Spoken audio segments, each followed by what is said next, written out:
South Point Casino has plenty of attractions for the whole family. Catch a movie. Our 16-screen movie theater includes 2 XD Extreme screens for the ultimate in viewing, sound, and luxury. After the show, treat the family to a variety of treats at our old-fashioned ice cream parlor, Kate's Corner. We scoop up a variety of creamy concoctions, including smoothies, hand-dipped cones, milkshakes, malts, sodas, and sundaes. At Kate's, there's something for everyone. And if you still got time to spare, our bowling center might be right up your alley. Voted Best of Las Vegas, it's a great place for friends and family fun. 64 lanes, a pro shop, snack bar, and arcade. And while the kids are bowling, you can play slots and sip on a drink in the Alley Cat Lounge while overlooking the lanes. For our more serious and professional bowlers, the South Point is also home to a separate tournament bowling plaza.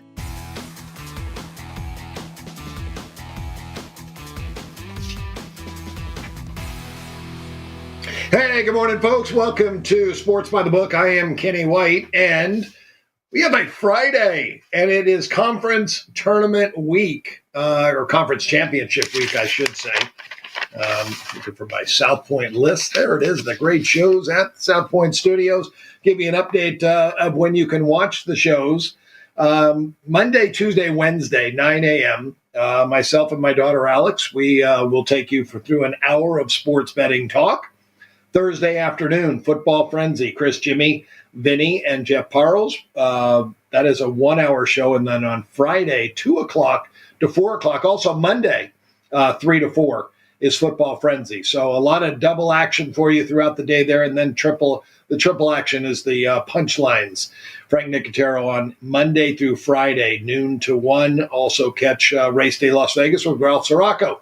Wednesday through Sunday. I think that's slowing down right now because of the, I guess no, horses are still gone racing, usually on Thursdays at 10 a.m. That may be off for a little while because of NASCAR takes a little bit of a break till they hit their Super Bowl in the Daytona 500 in February. So that's all the great shows at the South Point. Go to South Point Studios on YouTube. Please like and subscribe. Let YouTube know you like what you're listening to or hearing. Don't do it until after you hear what I have to say today. We'll see if I can get you some winners. Had the dog of the day hit yesterday with the Green Bay Packers plus the 3.5. I thought they were going to win the game. Nice come from behind to take the lead late, and then had a chance, but they kicked the field goal to tie it instead of getting a touchdown to go ahead for them. So let's start with hockey. We'll do hockey first today. NHL on the board. Six games on the board today. Washington at Toronto. Washington has won 7 straight on the road. Toronto 5 straight at home. 3 in a row overall. So both of these teams playing good hockey right now. I have Toronto $1.61, 6 under 17. Excuse me, they're $1.45. I want to check the South Point number just to make sure. South Point is right now $1.45, 6 over $1.20. No movement there. Charlie Lindgren will go in goal for Washington tonight. He is their second stringer behind Logan Thompson, but has done a nice job. They've gone over their last 2 road games. Toronto has gone under in 4 straight home games. Seattle at New Jersey. The Devils, I made $1.88 and 6 over 18. Money for New Jersey. In this game. South Point opened 260. Actually, South Point, there's been money for Seattle, bet down to 250. Somebody took the 220 down to plus 210. Close to being a play. At 220, I may have been interested in taking Seattle here. Both teams on a 1-game winning streak. Both teams have gone over in their respective venues. Seattle won straight over on the road, and New Jersey won over in their last home game, but not no streaks to write home about. I do have a couple games down that I'll talk about. Pittsburgh and the Rangers go at it today. The Rangers, I have 208, 6.5 over 13. They're $1.75 and 6.5 over. South Point opened 175. No movement there. One bet looks like to the over. Pittsburgh has won 4 in a row. The Rangers are off of a loss. Look for them to be ready. They lost to New Jersey in their last time out. I bet them. They beat New Jersey all 4 times last year, and New Jersey was fired up. That game before, New Jersey playing Seattle, they may have a letdown in that game, thinking about that, knowing that They wanted the Rangers badly, and they got the win in Madison Square Garden. Now they're hosting Seattle.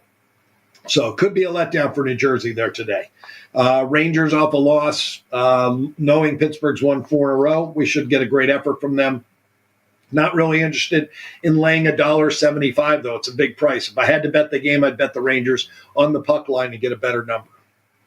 Columbus and Vancouver. Very interesting game. Vancouver has gone over 6 straight road games, and I still only have this game 5 over because of New Jersey, because of Columbus's goaltending. Elvis Merzlikins is an outstanding goalie, and Kevin Lankinen for Vancouver has been really good. We have Vancouver 215. They're opened 205 at the South Point up to 220. So a little bit of money for Vancouver. This total, again, opened 6 over and has stayed there. Had Columbus an under team most of the year, but 6 straight overs. If you take a look, they probably barely went over, and several of those could have been overtime games that got the number over the total. Still think they're an under team, and that will turn around, but I don't want to really fade that streak, so I will pass on that total.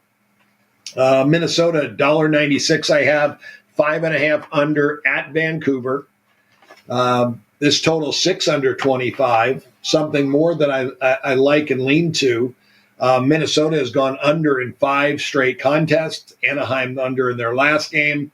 I do like this game under the 6, so that's definitely one play in the NHL that marked down that I am making a bet on for sure myself. So that is Gustafsson against Dostal in that game, and I'm under there, making that total 5.5 under 12.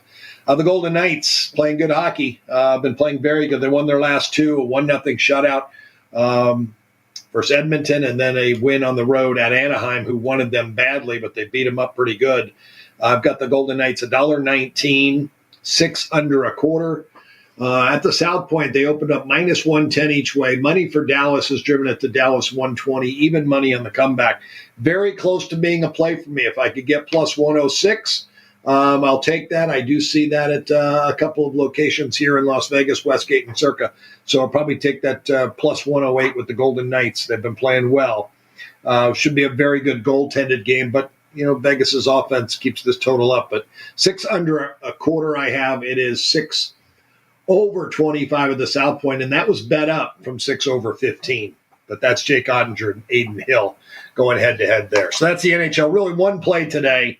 You can mark that down for me. Minnesota and Anaheim under 6 minus a quarter in that game. Let's do college football. 3 big games tonight, and I'll do one more game for you for Saturday. I've had a request on the Penn State-Oregon game. Understand that. Actually, I'm going to shift gears to the college basketball. Let's go to the hardwood and college hoops. That is where we need to go next. So games today. I've got 7 games I'm going to go over. Sean, thanks for setting everything up for me today. Appreciate working behind the glass there at the South Point. Delaware and Duquesne, first game on the board today. I have Duquesne a 1-point favorite in this contest. This is Drew Joyce III, his first year at Duquesne. They opened 4, and that 4 was let me change this up and edit today's college basketball to the Spank God screen. And then I'll know the numbers at the South Point. I like to know those all the time. South Point opened, again, Duquesne 4, as did Circa, and bet down to 3.5. So a little bit of money for Delaware. I like Delaware in this spot. Martin Inglesby for Delaware, outstanding head coach. He is 6-2 ATS this year, and Duquesne just 1-7. This is a non-conference game. Duquesne in the Conference USA, Delaware Conference USA, Duquesne in the Atlantic 10. But big drastic difference in ATS records. Delaware 6-2, Duquesne 1-7. And Duquesne's 1-7 on the season, and they're laying points. I always say don't lay points with a bad team. So this game, this total also, I made this total 136.5. It opened 145.5 at South Point. They're up to 147 now. Very surprising over money here. Duquesne plays extremely slow. They're horrible on offense, and their defense is actually forcing teams deeper in the shot clock. They do have the better defense between these two basketball teams. So I think they're going to force Delaware into a little bit longer sets on offense than they normally would like, and that could frustrate them a little bit. But the value for me is Delaware plus the 3.5 and under 147. Kennesaw State and Georgia State. This one I love over. I made this, give me the side first. Georgia State a half and 167. Georgia State opened, Kennesaw opened to the favorite at South Point, 1.5. Now Georgia State is 1.5. The total 155.5 is up to 157.5 now. So there's been some agreement with my total and betting this over. It was a 10-point difference, now just a 9.5. Well, it was a 12-point difference, now a 9.5-point difference. You'd think I would know math. Both teams actually have an under trend, though. Kennesaw State 5-2 to the under. Georgia State 4-3 to the under. But I've got Kennesaw State as a really high up-tempo team. I'm going to check one thing for you. Let me take a look and see the last time. A couple of the last games from both teams. You want to make sure that these coaches did not change styles. Kennesaw has been showing up-tempo. They love to run. They are off a tournament in Lethbridge, Alberta, Canada. They were up there for 3 games, faced off against Irvine, Towson State, and Kent State. So really slow down teams they played there, except for Irvine, and that was extremely fast basketball game. Before that, they forced Rutgers in a very high-scoring, fast-paced game at home. They had played one true road game at Cal Baptist where they lost 88-84. A lot of high-scoring games for Kennesaw State. Georgia State under Jonas Hayes, looking at what he's done, they just lost at Kentucky 105-76. Home game against North Carolina Central came 93-79. I have no idea how this total is as low as it is. I think 155 bet up to 157.5. I think it could be a little higher. So a definite agreement on the over there. I think that's a much better play for me than the Duquesne game or the Duquesne game under. So that would definitely be number one. I'd put on my whiteboard there at South Point. Manhattan versus St. Peter's. The next game down. This is a conference game. And that Georgia State-Kennesaw State game was a non-conference. Kennesaw in the Conference USA. Georgia State's in the Sun Belt.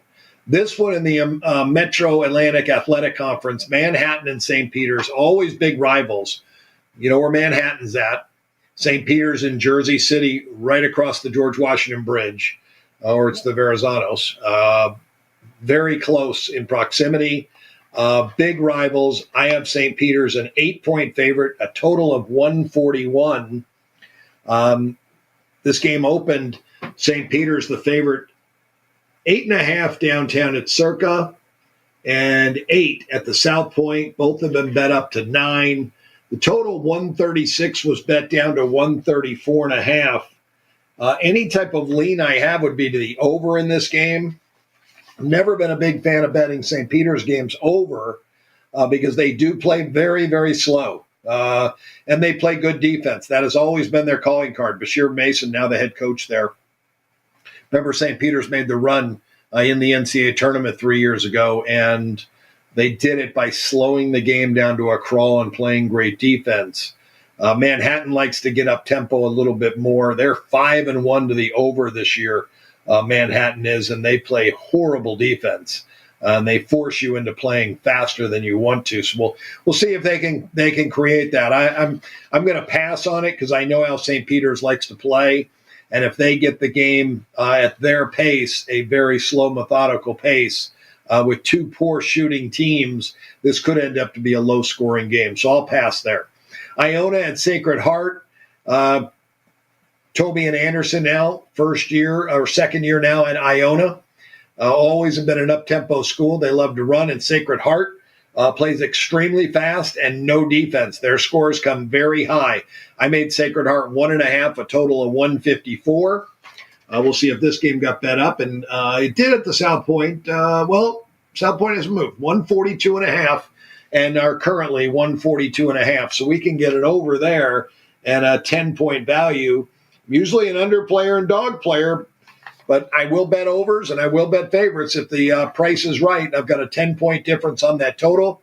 And I know Sacred Heart loves to run. Their coach, Anthony Latina, has been there 11 years now, and he's always been an up-tempo guy. So we'll go over with Iona and Sacred Heart.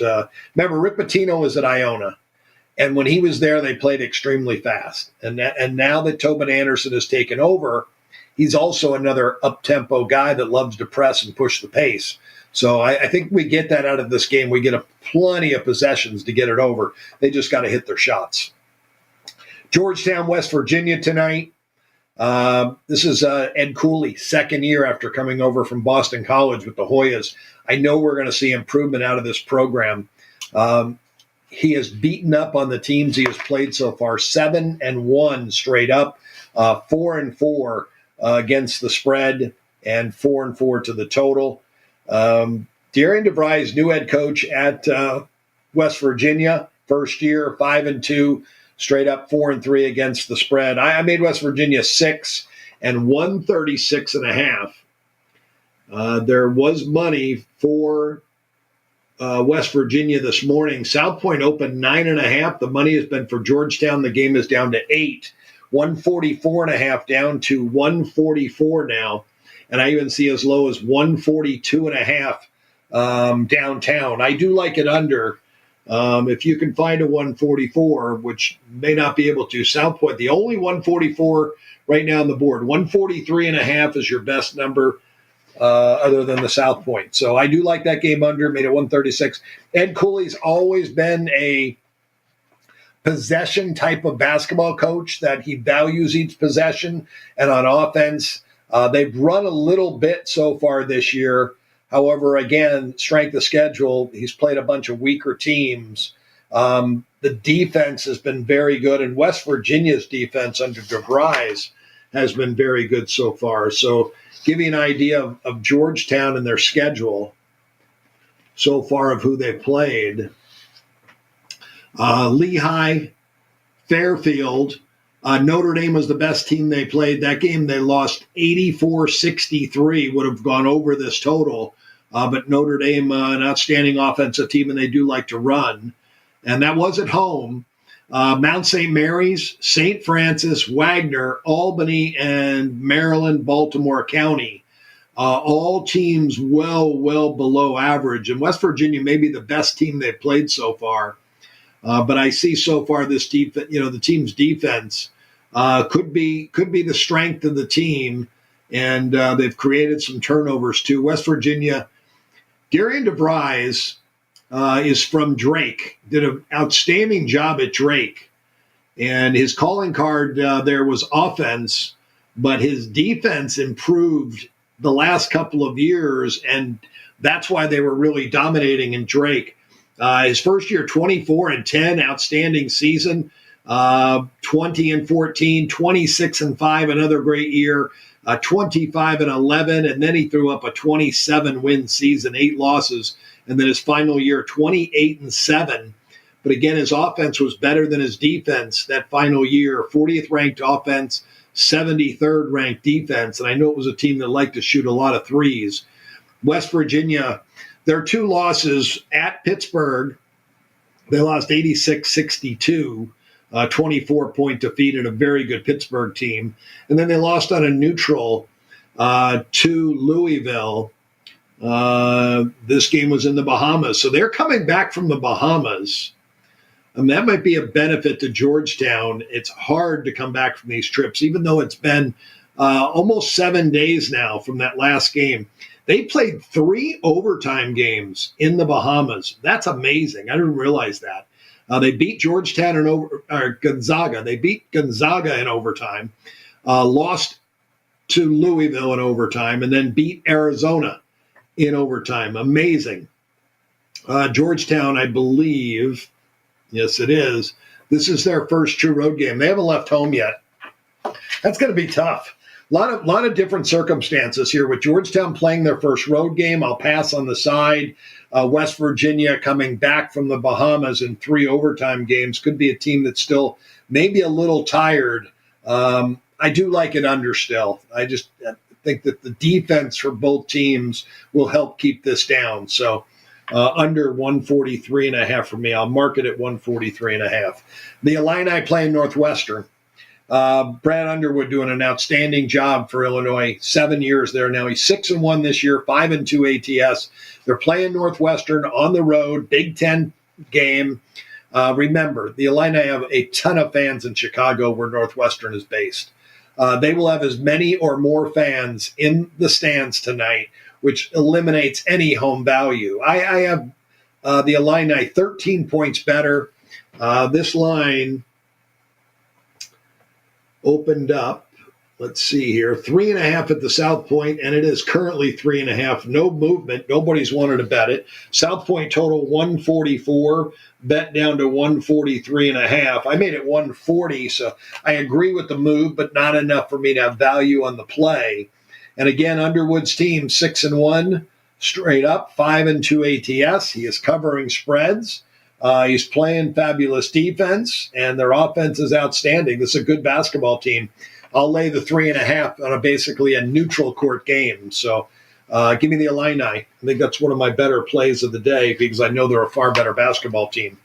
The final game is an off-board game or an extra game at the bottom of the schedule, North Texas and High Point. And I bring this up because if you're one of my Power Rating subscribers, sometimes I don't make a bet even though the number says. I think I talked about a game earlier that I passed on that over in St. Peter's. I don't like it. I'm not going to bet St. Peter's over. Here's another one. I have High Point and North Texas 135.5.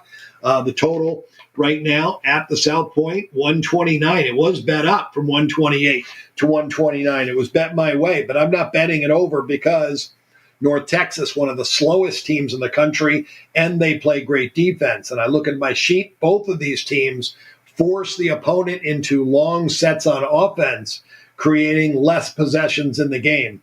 The way these two teams play, I'm only expecting 58, 59 possessions in the game. You'd really have to have some great shooting to get this game to go over the total. But I'm not going to bet it under. I won't bet against my number. I got to stick to the process. But again, I will not bet it over because of the fact that it's going to be less possessions in the game. So that's it. College basketball, 3 plays. Let me recap those. The ones I like the most. Georgia State over, 157.5. Sacred Heart over, 142.5. And then, I guess I got 4 plays. West Virginia under, 143.5. And the Illini, minus 3.5. The Illini is my favorite play out of that group. If you were going to play one, I was going to give you one. It would be Illinois, minus 3.5. That's college hoops. Let's talk college football. Here we go. 3 big games tonight, 3 conference championship games. I'm going to go in time order. Western Kentucky and Jacksonville State. And I have median stats for the quarterbacks for you.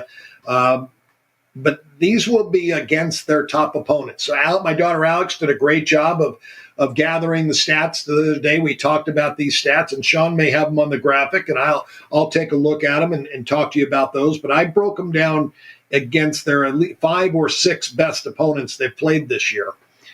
So Western Kentucky, Tyson Helton, 5 years there, has done a nice job. I like him as a coach. Rich Rod, 2nd year at Jacksonville State.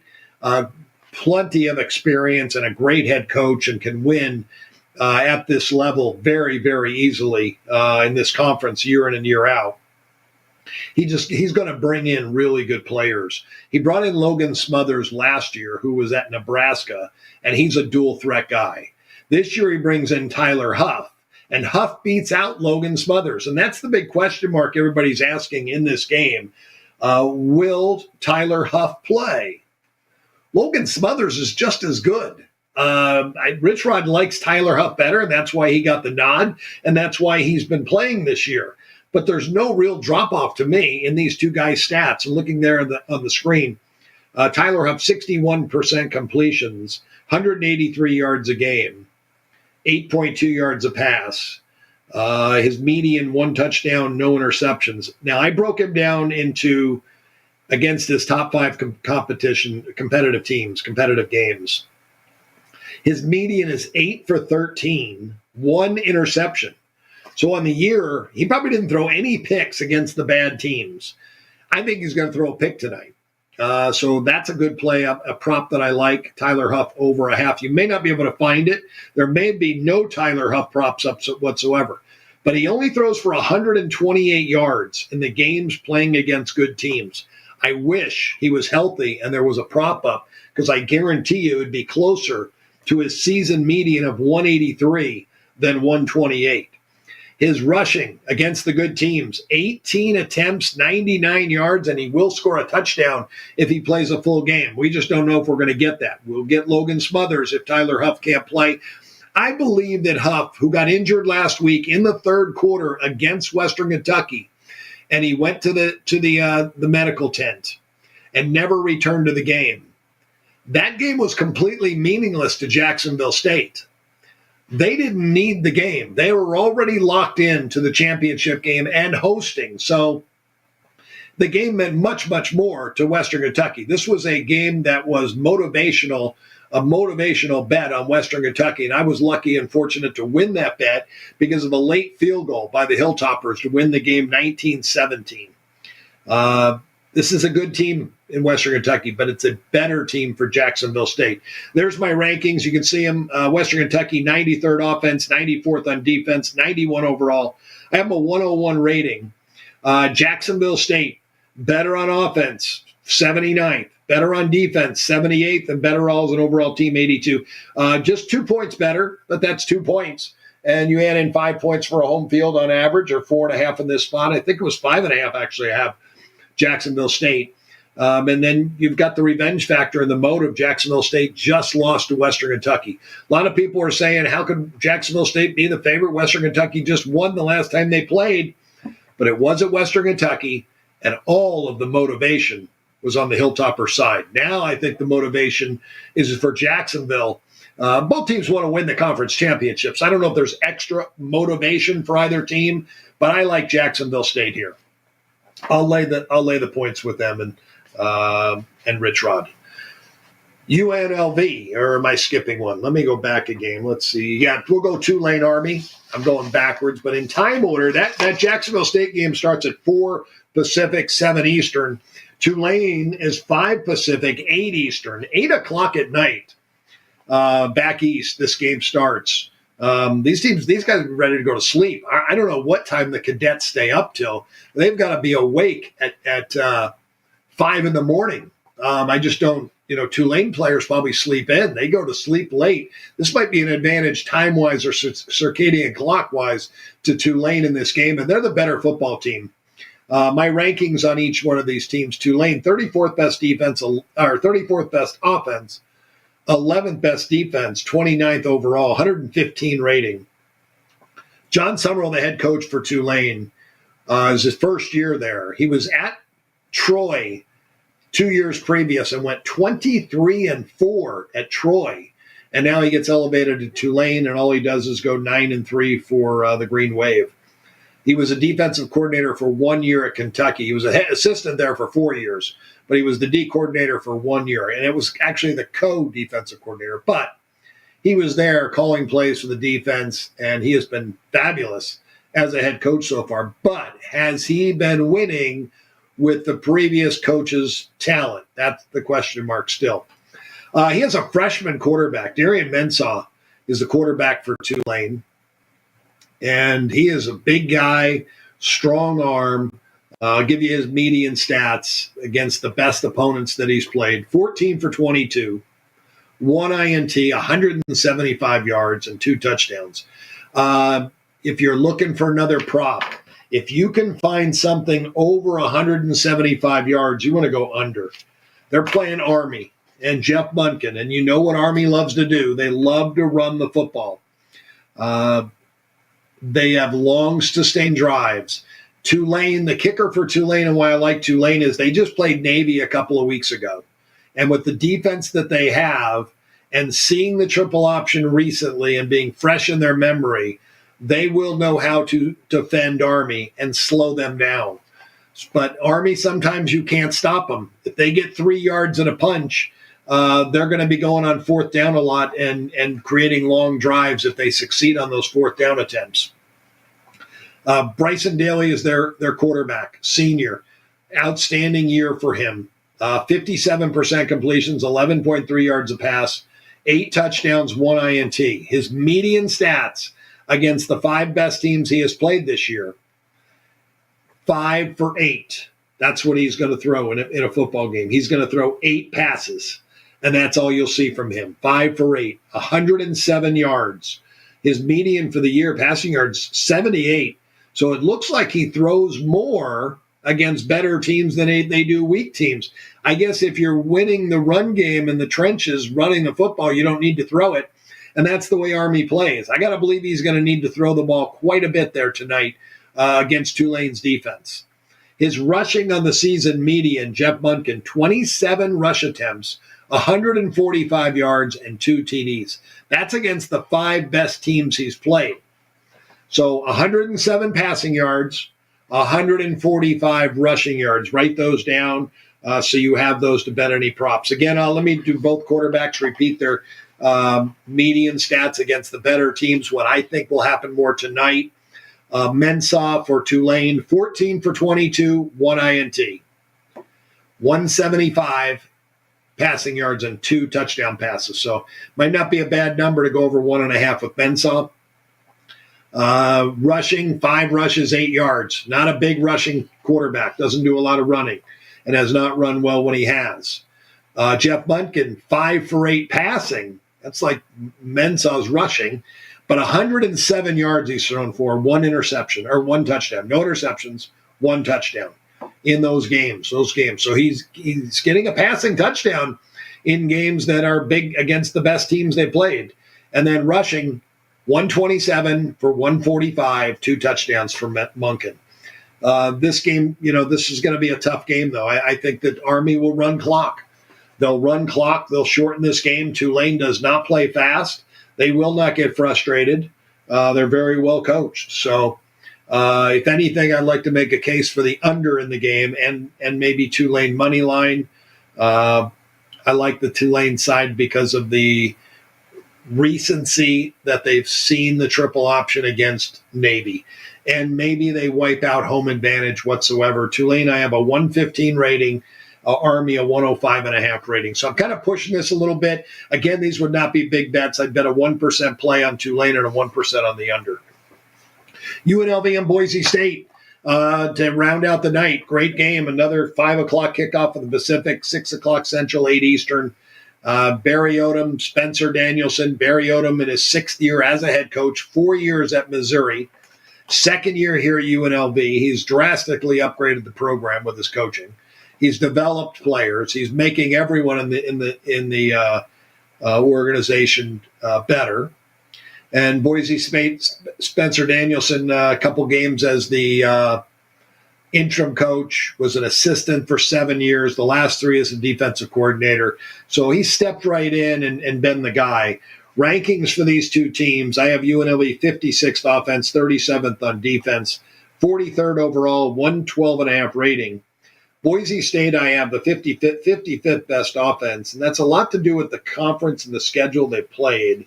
They did have a nice offensive performance against Oregon, but the rest of the schedule, very poor defensive teams. They got 29 against UNLV, 28 against Nevada, 17 against Wyoming later in the season.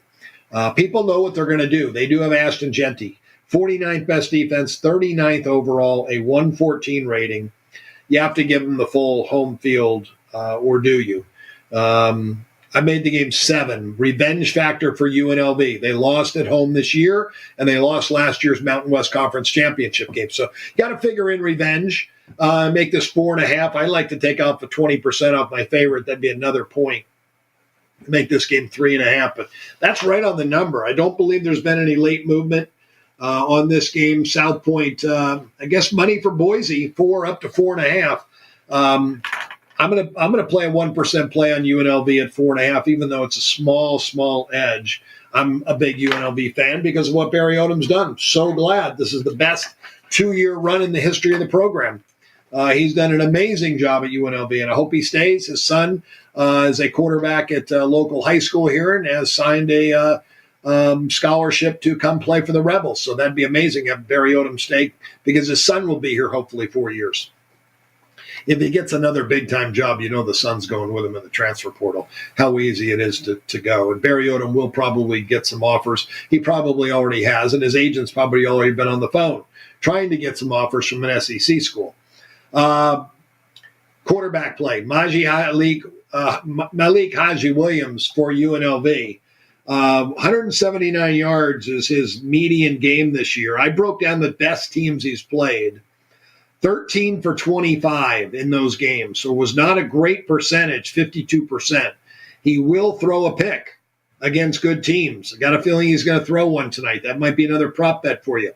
His median passing yards in those games against good teams, 182. 1 touchdown. His rushing, 12 for 65 and a touchdown. The running backs for UNLV should do very well tonight. They run the ball really well.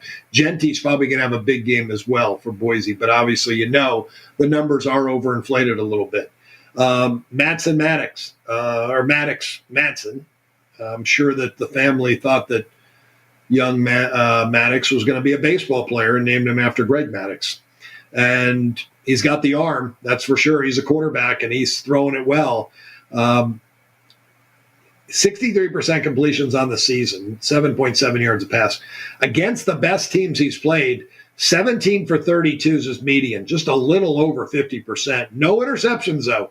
He's taking care of the football. 209 yards, 209, write that down. That's his median passing yards at home. Now, I got a feeling these could go a little higher because both teams do have good offenses, and they could score. My total much higher. I told you what my side was, 4.5.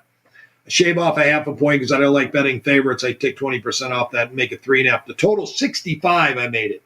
And it was 58. It is 57.5 right now, so we're getting even a better number. I'm betting the game over, Boise over, 57.5 for 1%, and I'm betting UNLV plus the 4.5 now. I've already bet the over. Bet it over 58, so I'll be maybe looking to go at another 1% over. And I expect maybe Malik Haji Williams' number of 182 passing yards to be a little higher than that tonight, and maybe his rushing yards at 65 to be a little higher than that tonight. Since I like the game under, I'm not going to really look for under plays on the passing stuff. Again, Madison, 209 in his median passing yards in the top 5 games he's played, 2 touchdowns. So I will go over with Madsen on his touchdown passes of 1.5. His home stats, Spencer Danielson this year, just home games, 96 for 149, about 67%. 1,249 passing yards, 15 TDs, only 2 interceptions. I might take a shot on Madsen, no INTs tonight. And his rushing stats against good teams, median 4 attempts, 20 yards. That's what you're looking for him for. So the big numbers, I would inflate. Malik Haji Williams, 182 yards. I'd increase that by about 10% and say it's going to be 200. And his rushing, 12 for 65. I'll increase that 10%, say it's going to be 71. Madsen, 209. 10% gets him up to 230. And then rushing yards, 4 for 20 would be 22 yards. I'm increasing those because I think in a game that one team scores, the other team's got to score. And I think Ashton Genty at home has a big game there tonight. So that's it for today's games. One game for you tomorrow, and I'll get you out of here, get you on your way, and get you to the window to make some bets. Penn State at Oregon State. James Franklin, 11th year at Penn State. He was at Vanderbilt for 3 years before that. He was a coordinator for Vandy for 3 years, and that's how he got the job. He's done a very good job at Penn State, basically a 9-4 record per year since he's been at the Nittany Lions. This year, much better, 11-2. They have been very solid. Down the stretch, 4-2 ATS. They've played a lot of big games this year. None other than the biggest one, Ohio State. And the entire, it was always James Franklin cannot beat Ohio State. He has trouble beating them. And he loses once again, 20-13 at home. That was the best team they played. Southern Cal, very good team on the road. It took them overtime, but they pulled it out. Washington, next best team they played, 35-6 at home. West Virginia is the next best team they played on the road, 34-12. And then going down the schedule, Minnesota, they won 26-25 on the road. They got by in that game. Ranking-wise, Penn State, 6th best offense, 5th best defense, 8th overall, a 124 rating. Oregon, Dan Lanning, his 3rd year as the head guy. Remember, he came from Georgia. He was at Georgia 4 years, the defensive coordinator the last 3. 22-5 record his first 2 years, and he's run off a perfect 12-0 this year. 34-5 as the head coach of the Oregon Ducks. 3rd best offense, 3rd best defense, number 1 rating overall, 129.5. I have them 5.5 points better. I don't like to bet favorites though, so I'll take off my 20% and make this game 4.5. It's 3.5. South Point opened. Oregon 3.5. They've held steady. The total 50 has held steady. My total 57. Indoors in Indianapolis, you've got Drew Aller. Here's his median stats against the best schedule he's played. 17 for 24, 216 yards, 1 touchdown, 4 rushes, 15 yards. Not really a running quarterback. Dylan Gabriel, against the 5 best teams he's played, 22 for 32. Write these numbers down. 22 for 32, no interceptions, 257, 2 touchdowns. He'll run the ball a little bit, 3 for 22, 1 touchdown. They get a lot of 1-yarders. They do. Sometimes they get pass interference in the end zone or get down to the 1, and he's punched it in. So look at his median numbers for the year, 70% passing, 284 yards a game, 8.8 yards an attempt, 24 touchdowns, 6 INTs. Just a great year by Dylan Gabriel. He's a 6-year senior. The lefty has plenty of experience, and he's been around the block, Central Florida and Oklahoma, now Oregon. I think he's going to throw for a couple touchdowns tonight. That might be an over bet for me. I could also add on 10% to both of these quarterbacks' numbers since I like it over. I'm betting it over 50. I think they both throw the football. They play on Saturday. The side is right there for me, but I do like the over. And again, I'll run these median stats against the best teams they played, because when they play a horrible team, and you look back at Dylan Gabriel and the bad teams he's played this year, he destroyed them. He's like 21 for 24, 22 for 24. Just amazing games. Different story, the better defenses. Drew Aller, 17 for 24, no INTs. I'm probably going to bet both quarterbacks under their interceptions. 216 yards, if I increase that by 10%, we're up to 237 on Aller. I think that's more what he gets. On the season, it's 218 against everybody. I think he's going to get a little bit more. Indoors, great conditions for overs. On the year, Drew Aller, 4 rushes, 15 yards against the good teams. Dylan Gabriel against the best 5 that they've played this year, 22 for 32, no INTs, 257. I could add on 25 yards to that, make it 282. And 2 touchdowns, 3 rushes, 22 yards. His median on the year, Gabriel, 284. I don't think you're going to see a number that was bettable, but 282 I think is more of a representable number for Dylan Gabriel. Again, I like it over. Both quarterbacks under in their interceptions and both over for touchdowns. I think Aller will throw 2. I think Penn State will be very competitive in this game, and I think it goes down to the wire. If I had to bet a side, I would take the points with Penn State. I think they'll keep it close. So that's it for me. Remember, 12 o'clock today, Punchlines, Frank Nicotero. And then later on today, Football Frenzy. You get Chris Andrews, Vinny, and Jimmy with Jeff Parles. 2 o'clock to 4 o'clock. We'll take you up to there. And then on the weekend, we're Alex White and Jeff Parles, 8 a.m. to 9 Saturday. On Sunday, 9 to 10, they take you up to kickoff. So make sure you watch and like, subscribe, do all that. You get great information on all the shows. I hope you liked my information today. If you did, please like and subscribe. You guys have a great rest of your Friday. I will be back with you on Monday.